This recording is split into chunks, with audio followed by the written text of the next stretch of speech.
At Travis's housewarming in Frisco, I found my place card before I found my family. I'm April, 28 years old, and stepping into that lavish new house in Texas, I immediately spotted my seat. Tucked away at a flimsy folding table near the swinging kitchen doors was a cheap handwritten card. It didn't say my name. It simply read, "Walk-in guest."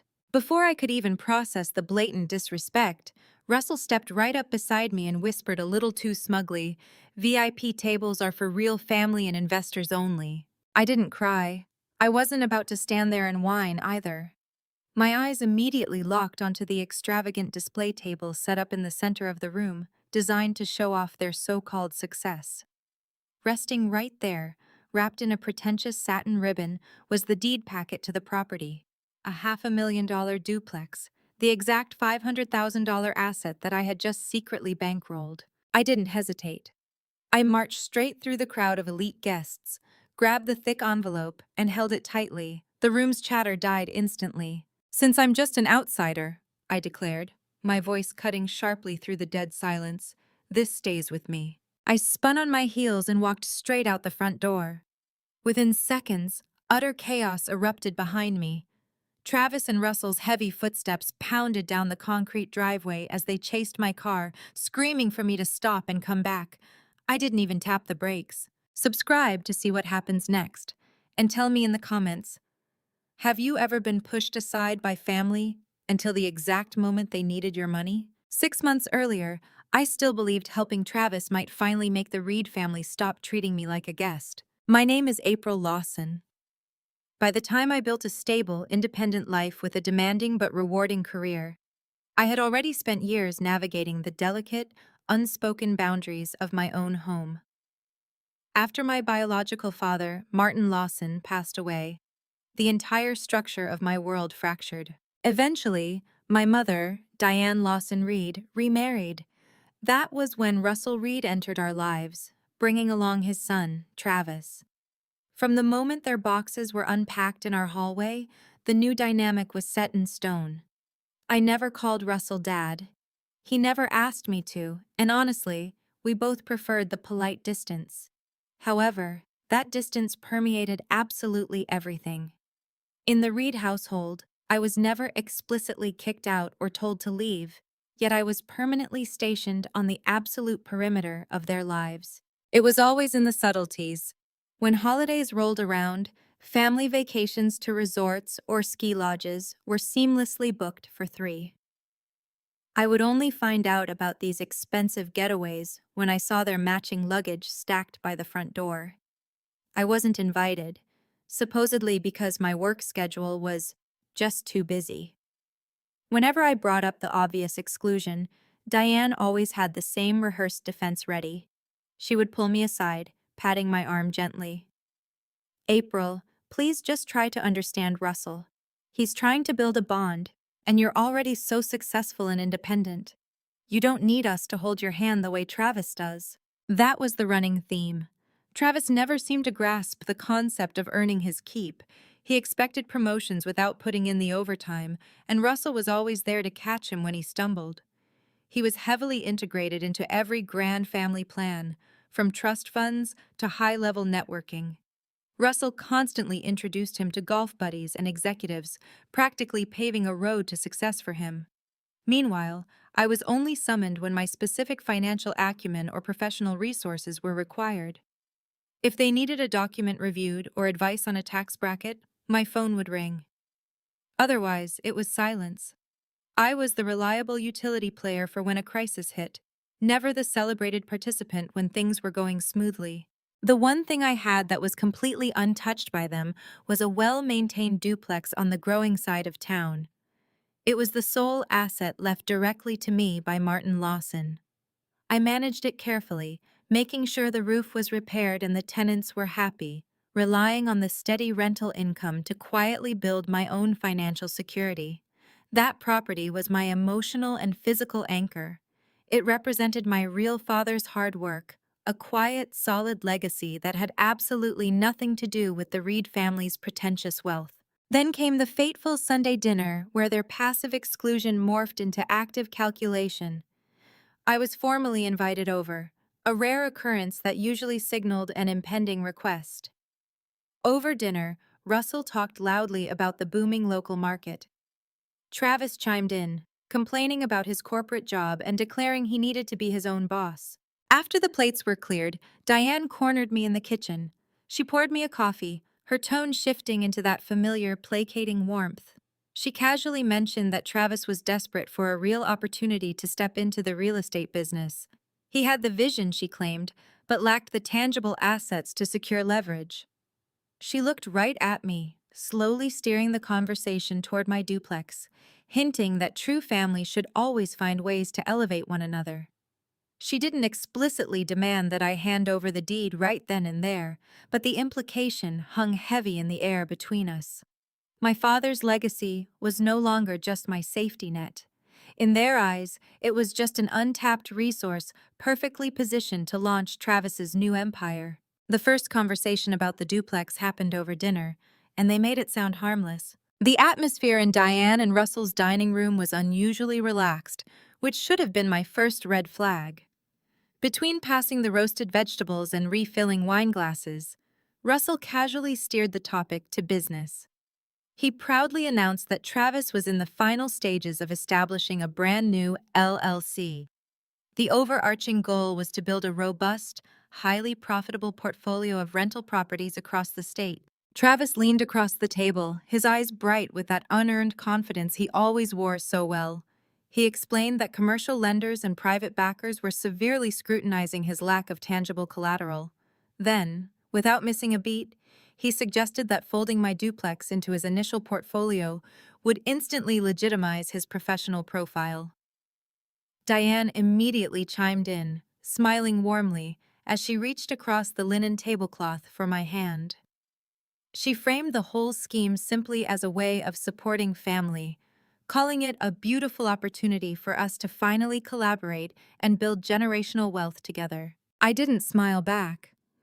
Working as a property insurance adjuster for the past 5 years had trained me to see past optimistic fluff and identify hard liabilities. I deal with structural risks, bitter ownership disputes, and catastrophic financial losses on a daily basis. Real estate is never just a casual favor among relatives. I pulled my hand away from Diane's grasp and asked the only question that actually mattered. I demanded to know if this meant the legal deed to my property would be fully transferred into Travis's LLC. Russell waved his hand in the air, physically brushing off my valid concern. He immediately launched into a rapid-fire sequence of corporate jargon, actively dodging a direct yes or no. He confidently threw around phrases like temporary structure, routine paperwork, and an informal family trust model. He insisted the equity would remain completely safe. Travis quickly backed him up, eagerly promising that if this massive deal succeeded, the financial returns would benefit everyone at the table exponentially. I was shaking my head, fully ready to shut the entire conversation down, when Diane played her ultimate trump card. Her voice dropped an octave, dripping with manufactured melancholy. She looked at me with watery eyes and softly suggested that Martin would have wanted it this way. She claimed my late father had always valued family unity above all else, and that he would be absolutely heartbroken to see me hoard his legacy while my stepbrother struggled to get his business off the ground. It was a low, calculated blow. The heavy silence stretched over the half-eaten plates. Exhausted and wanting to end the emotional ambush, I offered a very strict compromise. I agreed to let their attorney, Sylvia Marsh, draw up the initial paperwork packet solely for my personal review. I made it absolutely crystal clear. I was not signing a single page, nothing would be legally recorded, and the transfer was entirely hypothetical until I gave explicit consent. The deed packet would remain strictly a stack of unexecuted paper. They accepted the terms with suspicious speed. Then, Russell leaned back in his leather chair, swirling his red wine with a satisfied smirk. "Excellent," he stated smoothly. "All we need is for you to show up with the packet at the housewarming, so the investors know the family is aligned." As those precise words hung in the air, the true nature of their upcoming party snapped into focus. the housewarming wasn't a celebration of a new home at all. It was a staged theatrical performance, a carefully orchestrated pitch designed to dazzle deep-pocketed investors, and they explicitly needed my father's hard-earned asset as the star prop to close their lucrative deal. After that dinner, their messages got warmer for a week, then narrower. At first, my phone buzzed daily with cheerful texts from Travis, asking about my day, sharing funny memes, and pretending we had suddenly developed a tight-knit sibling bond. But by the second week, the casual banter evaporated, replaced entirely by a relentless barrage of logistical demands focused exclusively on the unexecuted deed packet, pending signatures, immediate property appraisals, and strict lender requirements. I played along initially, providing them with the necessary baseline documentation to keep the peace. I emailed over 5 years of meticulously organized property insurance history, high-resolution interior photos of both residential units, and official long-term rental income estimates verified by my property management software. Russell even had the absolute audacity to ask me to forward my duplex's recent structural inspection reports directly to his primary commercial lender contact, acting as if the transfer was already a finalized business transaction rather than a hypothetical discussion. Then came the extravagant physical invitation for the upcoming event, intricately designed and mailed out by Travis's fiancée, Kendra. When I opened the thick cream envelope, my eyes immediately scanned the elegant cursive font, noticing that my name was glaringly absent from the official family host list printed on the back. A few days later, a forwarded email thread detailing the strict itinerary for the event revealed a tightly scheduled 30-minute window for professional family portraits. Once again, I was completely omitted from the roster. When I casually brought the glaring exclusions up to Diane during a brief phone call, she immediately brushed off my concerns with her signature sigh. She quickly defended her future daughter-in-law, claiming Kendra was just overwhelmed with the catering arrangements and probably just forgot to add me to the printer's final draft. I let the excuse slide, suppressing my rising irritation, until a catastrophic digital slip-up occurred later that afternoon. Travis, clearly rushing through his administrative tasks, accidentally forwarded me an internal logistics email meant strictly for his father and Kendra. Buried at the very bottom of the thread, right below the expensive catering invoice, was a direct instruction typed by Travis himself. Make sure April brings the deed packet. I stared at the glowing screen of my laptop for a long time. I didn't reply, forward it, or confront him. I simply took a high-resolution screenshot, meticulously logged the exact timestamp, and securely saved the file into a hidden, password-protected folder on my desktop. The next day, I needed a reality check, so I brought the situation up to Audrey Fields. Audrey and I had worked together in the insurance firm's adjusting department for 3 years, and she possessed a brutal, no-nonsense perspective on human behavior. We were sitting in the fluorescent-lit break room eating our packed lunches when I laid out the sequence of events, from the sudden influx of messages to the accidentally forwarded email. I expected her to dissect the legal liabilities or offer a strategic corporate countermove. Instead, she just set down her turkey sandwich, wiped her hands on a napkin, looked me dead in the eye, and cut straight through the noise with a single, brutally grounding question. Would they still invite you if you weren't bringing that packet? Her words hung in the sterile air of the break room, heavy and irrefutable.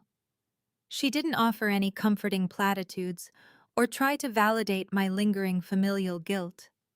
She simply forced me to look at the undeniable transactional nature of my relationship with the Reed family.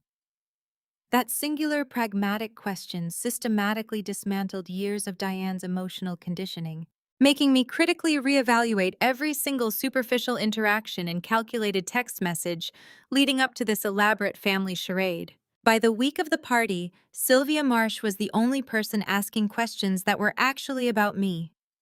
Early Tuesday morning, my phone rang with an unfamiliar office number, and it turned out to be the title officer handling the preliminary documents for the new business venture. Sylvia bypassed all the usual pleasantries and immediately asked if I completely understood the specific legal ramifications of the LLC contribution agreement currently sitting on her desk. I relayed exactly what Russell had told me, explaining that it was merely a temporary structure and supportive paperwork meant to bolster a portfolio profile for commercial lenders. A heavy sigh crackled through the receiver before Sylvia calmly but firmly corrected that dangerous misconception. She maintained her strict professional boundaries, explicitly stating she could not offer official legal counsel, but she made the harsh reality undeniable. If those pages were signed, notarized, and formally recorded with the county, the transfer of equity would be absolute, meaning I would instantly lose all autonomous control over the property my father left me. She strongly advised me to read every single line with extreme prejudice and suggested hiring an independent attorney to review the clauses before the weekend. That sobering phone call set the tone for the rest of the week, but the ultimate confirmation of my standing came 48 hours later. In her frantic rush to coordinate with event vendors, Kendra forwarded a massive email chain containing the finalized seating draft and catering layout directly to my inbox instead of the party planners. I opened the attached spreadsheet and meticulously scrolled through the designated sections clearly labeled across the digital floor plan. There was a prominently placed cluster for VYP investors near the front, a heavily decorated Reed family table occupying the center of the room, and a designated zone for neighborhood guests. Way down at the bottom of the document, tucked into a forgotten corner by the kitchen doors, was a category titled Walk-in Seating. Right there, printed in a tiny, unformatted font, was my name. I took a steadying breath, grabbed my phone, and sent a screenshot of the spreadsheet directly to Diane, asking for a straightforward explanation about why I was being relegated to the overflow section at a family event. Her reply came back minutes later, dripping with dismissive annoyance. She typed, "Don't make this into something before the party." Before I could even process the sheer audacity of her brush-off, Travis chimed in on a separate text thread.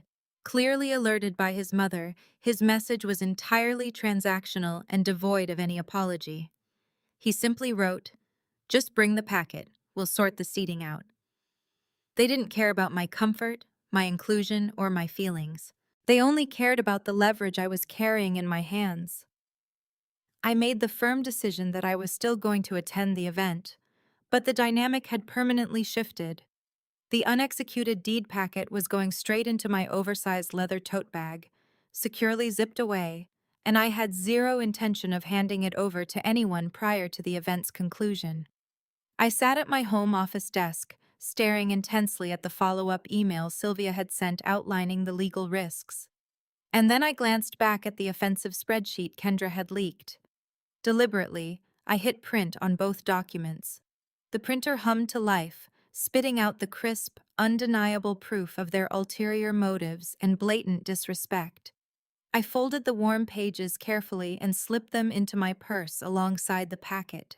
I didn't know exactly what kind of confrontation I was walking into, or that I was actively preparing hard evidence for a public reckoning, but I knew with absolute certainty that I was no longer walking into their territory empty-handed. I did not argue with Russell in front of the seating chart. I absolutely refused to give them the immense satisfaction of witnessing a public meltdown. There would be no screaming, no hysterical tears, and certainly no dramatic pleas for the basic familial affection I was never actually going to receive. Instead, I pivoted smoothly on my heels and walked purposefully straight toward the elaborate display table situated squarely in the center of the expansive living room.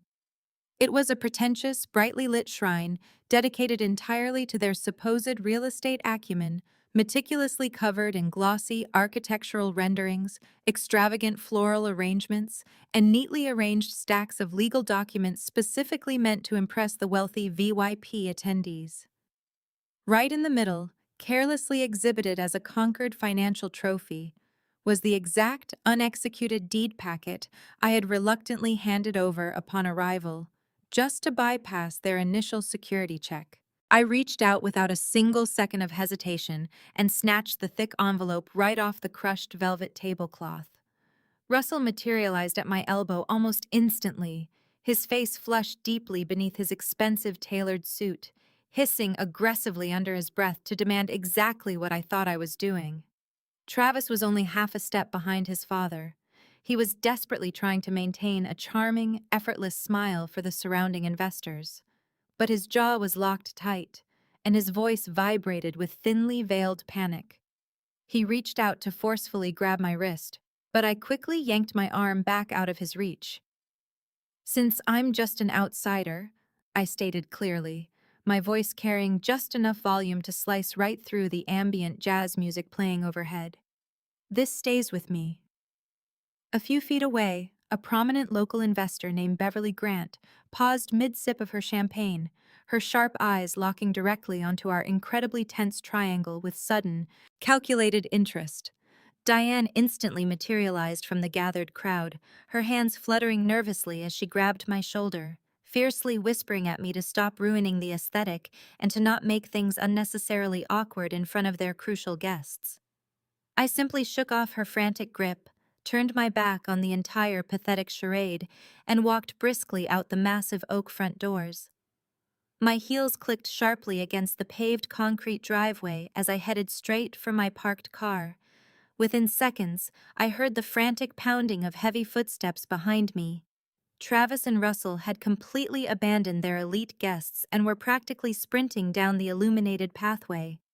I unlocked my door, but before I could slide into the driver's seat, Travis intercepted my path, his carefully crafted professional facade completely shattering into pieces. He slammed his hand heavily against my car roof and blurted out the absolute truth in a moment of pure, unadulterated desperation. "We needed that for the lender." Russell audibly gasped, lunging forward to physically shove his son's shoulder, desperately trying to silence the fatal admission, but the catastrophic damage was already permanently done. I paused, leaning against the cold metal of the door, looking directly into my stepbrother's panicked eyes. "So it was never a gift," I stated, my tone eerily flat against the humid night air. "It was collateral." No one answered directly. Their stunned, guilty silence was absolutely deafening. I got into my vehicle, locked the heavy doors, and drove away. That night, I did not answer a single ringing phone call. Instead, I stood in the quiet sanctuary of my home and deliberately placed the physical packet, the printed seating draft, and Sylvia's warning email side by side on my kitchen counter. The next morning, the first voicemail was not an apology. Instead, it was an incredibly aggressive recording from Travis, furiously blaming me for completely ruining his elite networking event. The second message was from Russell, coldly stating that my dramatic exit had deeply humiliated the entire family in front of their crucial financial backers. The third was a tearful audio clip from Diane, desperately pleading that I needed to stop being so stubbornly selfish and actually think about Travis's fragile future. I ignored them all until Sylvia called, requesting my immediate presence at the title company to review some highly concerning correspondence. When I arrived, she quietly turned her monitor toward me, revealing an incriminating email thread accidentally left in the communal legal file. In it, Russell explicitly assured the commercial lender that my property contribution was absolutely guaranteed because I was emotionally desperate to finally be included in their inner circle. A few lines down, Travis coldly replied that my designated seating arrangement didn't matter at all, just as long as I physically delivered the deed packet. While I was silently absorbing that sheer betrayal, my phone vibrated with an unexpected private call from Beverly Grant. The prominent VIP investor bluntly informed me she had officially pulled out of the entire investment deal that morning. She sternly cited that if Russell and Travis were perfectly willing to blatantly misrepresent a secured family asset to manipulate their own blood, she couldn't possibly trust their corporate projections. 2 days later, a final intensely awkward mandatory meeting took place in the sterile conference room of the title company, attended by Russell, Travis, Diane, and Sylvia. Russell immediately attempted to smooth things over, arrogantly claiming the leaked emails were simply a massive administrative misunderstanding. Travis angrily interjected, pacing the floor and loudly accusing me of single-handedly destroying his one major business opportunity out of pure spite. Right on cue, Diane reached across the mahogany table to grab my hands, weeping quietly as she predictably insisted that Martin would have truly wanted his daughter to graciously help her family in a time of desperate need. I pulled my hands back firmly and looked directly into my mother's eyes. Martin left that property to guarantee my lifelong financial security, I stated with absolute clarity, not to serve as a desperate currency to buy a cheap folding chair at the Reed family table. Turning my attention back to Sylvia, I officially instructed the title officer to permanently withdraw my name from any pending transfer documents, ensuring absolutely nothing would ever be signed, handed over, or legally recorded. The immediate financial fallout was utterly catastrophic for their fragile empire. Without Beverly Grant's backing and my guaranteed collateral, the primary lender instantly demanded substantial alternative equity. Travis lost tens of thousands of dollars in non-refundable legal fees, extensive appraisal costs, and consulting retainers, ultimately forcing him to hastily refinance his existing assets under incredibly predatory interest rates. The highly public collapse severely damaged Russell's prestigious reputation within the local real estate community, and I later heard that Kendra had immediately separated all her personal bank accounts from Travis. As for my own life, I hired an independent attorney to place my father's duplex securely into an ironclad living trust, permanently shielding it from any future familial manipulation. I systematically blocked their phone numbers and cut ties entirely, meaning there would be no more excruciating Thanksgiving dinners, no tense Christmas mornings, and no more manipulative summons for family meetings.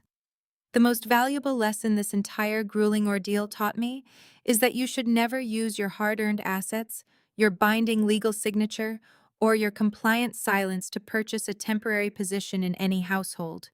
If people only acknowledge you as true family at the exact moment they desperately need to exploit what you own, that is not genuine kinship. It is simply a predatory business transaction carefully disguised as love. Thank you so much for listening to my story all the way to the end. I would love to hear your thoughts in the comments below.